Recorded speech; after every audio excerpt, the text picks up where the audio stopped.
There are men and women who choose to serve, protect, and stand watch so the rest of us don't have to. Today begins my Heroes series in their honor.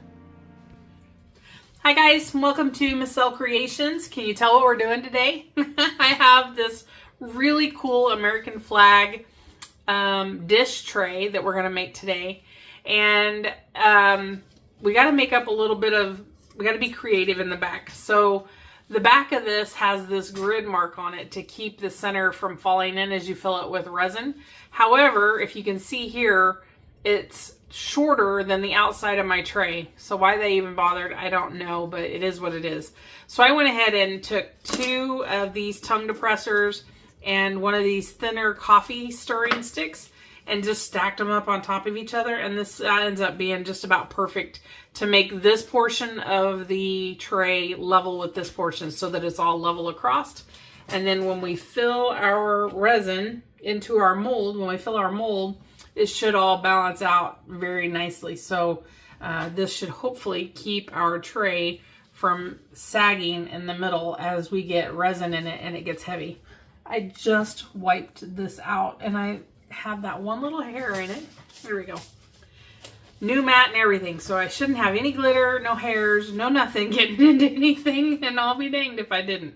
All right, so our colors, we're going to use Rolio Scarlet. I wanted a true, really rich red. And this is probably one of the best reds that I've found, other than Dibble Dabble has one that's called Fire Engine Red, and I've used it all. Otherwise, that's the one I would use. I love that red. But I have not used Rolio a whole lot. We're going to go ahead and try this and hopefully it holds that really nice red, because that is a good red. It's just whether or not it holds that color. Dibble Dabble has an Azure C in their blue, and it's probably the best. I call it American blue. Everybody else always seems to be either too light or too dark. And then we're going to use Eye Candy Satori White. And this is a paste. The other 2 are mica powders. So we're going to do the red and the blue right now. And we're going to pour in our stripes and the background for our stars. And then all we have to do is pour white over top of it, and it is done. My bottle, I don't know, maybe I've been using this longer than I thought I had, but it doesn't seem like I have been, and I'm getting a single spray out of it. I don't know what happened. I'm gonna mix this away from my mold. I don't want to have to clean it again, so bear with me for 1 second. I usually do this off screen, but this is going to be a super short video because it's 3 colors and that's it. So I thought, well, I'll bring you along for the whole thing today. Actually, just a teeny tiny bit more. We're going to do the same thing for the blue.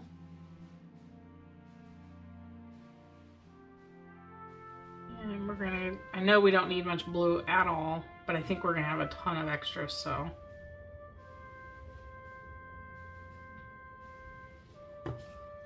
And we just add the alcohol ink in the cup to begin with the mica powder, and that helps dissolve the mica powder into that alcohol ink.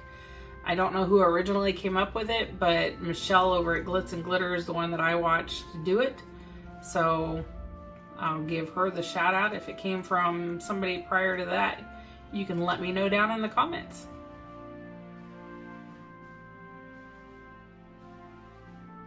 Perfect.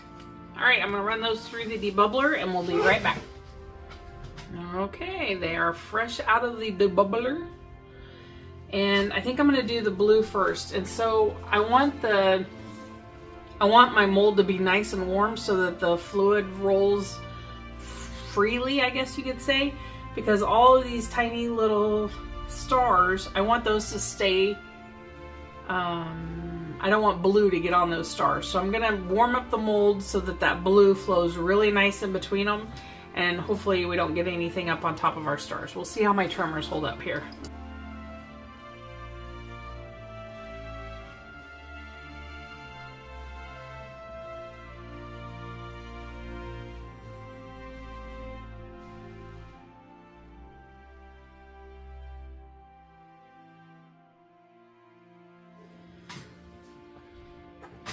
Okay, I got a little bit left. We're just gonna do some marbled hearts. I'm on a heart kick lately. I don't know what the deal is with that, but too much red, Kathy. Good heavens.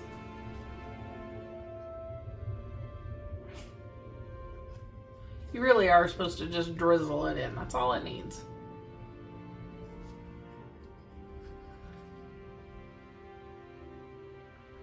I don't want purple, so we're only going to give it the one mixy mix. This has gotten really thick, so might only have enough for the one. Not pretty. And I'll just drizzle it into the red and do the same thing, except we're just going to have red and blue on these.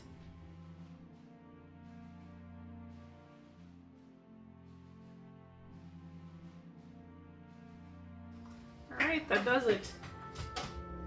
We'll be back when this is cured and we'll pour the white layer over the top of that after we get some tape out and get whatever that is out. But I'm not going to worry about it until it gets cured. So we'll be back in just a moment for you. Alright, we have gone ahead and mixed up some white and we are going to back this, come on, with that. And again, we used the Satori White by Eye Candy. This is a paste.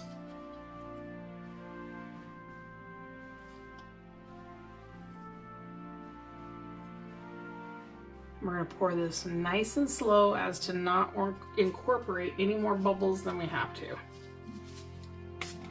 Spray a couple bubbles there on top.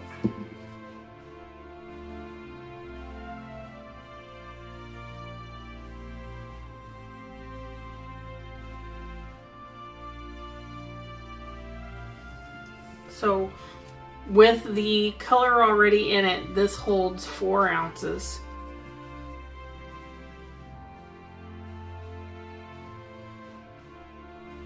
And got some pigment paste that looks like it's not quite mixed in there. I'm just gonna give that a gentle stir. You do not want uncured pigment paste. Okay, looks good. Alright, I'm going to clean off my spatula and we will be back to demold it. Pretty easy. Everything has cured, so let's just take it all out and see what we got.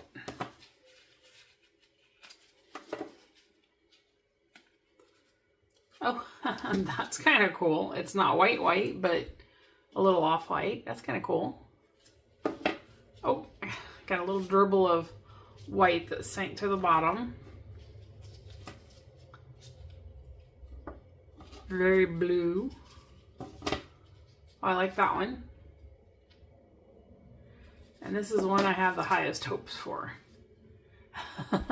It's okay. Not too shabby. All right, so let's see what we did here. It's still a little soft, but it's okay. Should be okay to take out. It was a little soft. Oh my goodness, isn't that cool? It's very flexible. I'll put it on my heating mat and let it set up better. Got just a couple little spots where we got a little bit of red into the white. Other than that, that is super cool. So I think what I would do, actually, I'm going to leave it just like it is. You could, if you wanted to, give it a little bit of shimmer shine. You could put another layer of resin on the inside of it and add some crushed crystal to it, and it would add a little bit of sparkle to the bottom, but I like this exactly like it is, so I'm just going to leave it. That turned out great. The stars turned out so nice, so crisp. So there's just a couple little micro bubbles. There's one there and one down there, but other than that, my goodness, that turned out really nice. I love that. All right, I think the next time I want to do this, I'm going to do marble on the outside and on the inside just around the perimeter of the flag, because this is raised. And then I'll do just the background of the flag in white. So how do I want to do that? Yeah, I could do that because there's, nope. I would have to pour all the way up to this line here. So I'd have to pour all of this as a background and leave that, and then pour this in white once the outside had cured, because otherwise I have to go up and over these, and then that would cause it to drain down in there. So super pretty nonetheless. I love it. What do you guys think? I am going to do one for law enforcement. I'll do another one for firemen. I think those will be super cool. Do them in with the blue and the red stripes, and then the black background. I think that would be super sharp too. So, all right, guys, thank you so much for joining me today. I appreciate you being here. As always, if you enjoyed today's tutorial, please leave us a thumbs up. Put it down in the description below what would you do differently. And until next time, we'll see you then. Take care. Have a great day. Bye-bye.